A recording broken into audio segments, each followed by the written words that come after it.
Stockholm syndrome নামটা শুনলেই হয়তো মনে হয় এটা একটা হেলথ কন্ডিশন, তবে আদতে এটা কোনো রোগ নয়।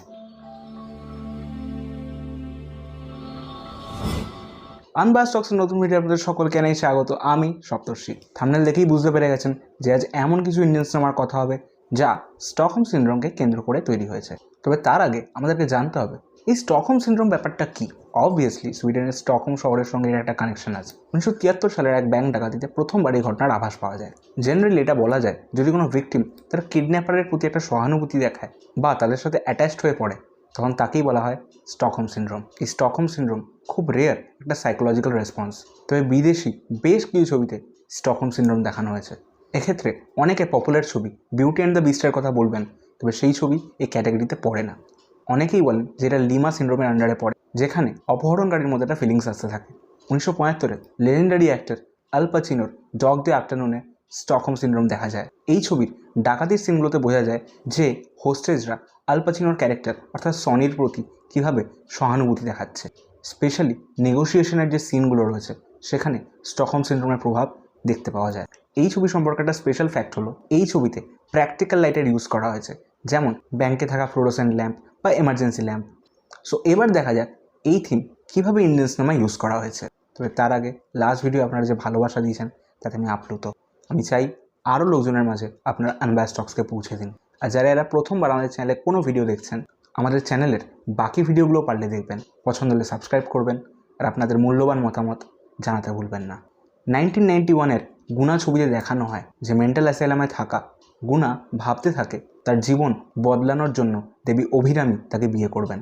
এই অবস্থায় সে এক মহিলাকে অভিরামী ভেবে কিডন্যাপ করে।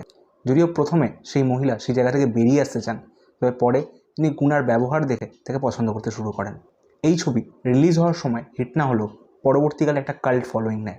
স্পেশাল ফ্যাক্ট, সিনেমার স্টার্টিংয়ে কমল হাসানের একটা ইমোশনাল মনোলগ সিন আছে যা তার ইমোশনাল স্টেটকে বোঝাচ্ছে। বাই দ্য ওয়ে, এটা কিন্তু এখন একটা লেজেন্ডারি সিন। সেই শটটাতে একটা লেন্দি ট্র্যাকিং টেকনিক ইউজ করা হয়েছে, যা জার্মান ডিরেক্টর ম্যাক্স ওফালাসকে গুনা টিমের দেওয়া একটা ট্রিবিউট। 2014-র হাইওয়ে ছবির গল্প আবর্তিত হয় বীরা ত্রিপাঠীকে কেন্দ্র করে, যাকে মহাবীর তার বিয়ের একদিন আগে কিডন্যাপ করে। কিডন্যাপড হওয়ার পর মহাবীরের সাথে একটা ভালো বন্ডিং হয়ে যায় বীরার। ছবির মেকিং মিউজিক যেমন আউটস্ট্যান্ডিং, ঠিক তেমনি অ্যাক্টরদের পারফরমেন্সও আউটস্ট্যান্ডিং। হাইওয়ে আলিয়া ভাটের জন্য একটা ব্রেক থ্রু ছবি হলো এই ছবিতে রণদীপ হুডার একটা ইম্প্যাক্টফুল পারফরমেন্স ছিল।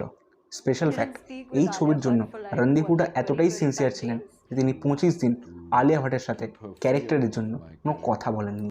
অবভিয়াসলি সেই জন্যই সিনগুলো খুব ন্যাচারাল লাগে। পার্টিশনের ওপর তৈরি 2003 সালের ছবি পিঞ্জারে দেখানো হয় কেন রশিদ পুরোকে কিডন্যাপ করে এবং পরবর্তীকালে পুরো সেই রশিদকেই পছন্দ করে ফেলে। ছবিতে উর্মিলা মাটোন্ডকর আর মনোজ বাজপেয়ীর একটা আউটস্ট্যান্ডিং পারফরমেন্স রয়েছে। উল্লেখ্য, মনোজ বাজপেয়ী এই ছবির জন্য ন্যাশনাল অ্যাওয়ার্ড পান স্পেশাল জুরি ক্যাটাগরিতে। স্পেশাল ফ্যাক্ট, এই ছবির ভিসিডিতে মনোজ বাজপেয়ীর কোনো ছবি ছিল না। অনেকে মনে করেন তার বিগত কিছু ছবি বক্স অফিসে ভালো ফল না করার জন্য হয়তো এটা করা হয়েছিল। এবং স্ক্রিন অ্যাওয়ার্ডসে তাকে নমিনেট করা হয় বেস্ট সাপোর্টিং অ্যাক্টর হিসেবে, যেখানে তিনি ছিলেন সিনেমার মেন লিড অ্যাক্টর। 2010 সালে মুক্তি পায় মণিরত্নম স্যারের রাবণন বা হিন্দিতে রাবণ।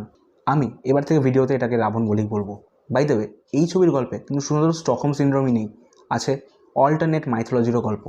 এই ছবিতে রামায়ণকে রাবণের পার্সপেক্টিভে দেখানো হয়েছে। আমার মনে হয় গল্প বলার বিশেষ দরকার নেই, কারণ আশা করছি সবাই রামায়ণ সম্পর্কে জানেন। ছবিটির তামিল ভার্সনে হিট হলেও হিন্দি ভার্সনে ফ্লপ হয় এবং বিক্রম এই সিনেমার জন্য Filmfare award for best actor পান। ছবির গান, সিনেমাটোগ্রাফি, ডিরেকশন, ডিরেক্টরদের মধ্যে কেমিস্ট্রি ছিল অসাধারণ। স্পেশাল ফ্যাক্ট, এই ছবির দুটো ভার্সনে বিক্রম অল্টারনেট রোলে অভিনয় করেন। তামিল ভার্সনে তিনি প্রোটাগনিস্ট রাবণ এবং হিন্দিতে অ্যান্টাগনিস্ট রাম। হিন্দি ভার্সনে অভিষেক বচ্চনকে বলা হয়েছিল সেম অল্টারনেট রোলে অভিনয় করার জন্য, কিন্তু ভাষাগত কারণের জন্য তিনি সেটা করে উঠতে পারেননি। 1963-র ছবি মুঝে জিনে দোতে দেখানো হয় কীভাবে ওয়াহিদা রহমানকে সুনীল দত্তের ক্যারেক্টার কিডন্যাপ করে এবং পরে তারা কীভাবে একে অপরকে পছন্দ করে ফেলে। তবে শুধুমাত্র স্টকহোম সিনড্রোম নয়, এই ছবিতে লিমা সিনড্রোমেও ইউজ করা হয়েছে। এই ছবি 1964-র কান ফিল্ম ফেস্টিভ্যালে অফিসিয়াল সিলেকশন ছিল। তবে এই ছবির সবচেয়ে অদ্ভুত ফ্যাক্ট হলো যে এই ছবিতে সত্যিকারই সেটে ডাকাতরা এসে পড়ে এবং তারা সঞ্জয় দত্তকে কিডন্যাপ করার চেষ্টা করেন। এরপর তারা 15 লাখ টাকার ডিমান্ডও করে। ঠিক এর পরের দিন সুনীল দত্ত, সঞ্জয় দত্ত এবং নার্গিসকে মুম্বাই পাঠিয়ে দেন। সো এই ছিল আজকের ভিডিও। এই ছবিগুলো ছাড়া আরও বেশ কিছু ছবিতে স্টকহোম সিনড্রোম ইউজ করা হয়েছে। আপনারা এর মধ্যে কোন কোন সিনেমা দেখেছেন তা আমাদেরকে কমেন্ট করতে জানাতে ভুলবেন না। দেখা হবে পরের ভিডিওয়ে, কথা হবে সিনেমা নিয়ে।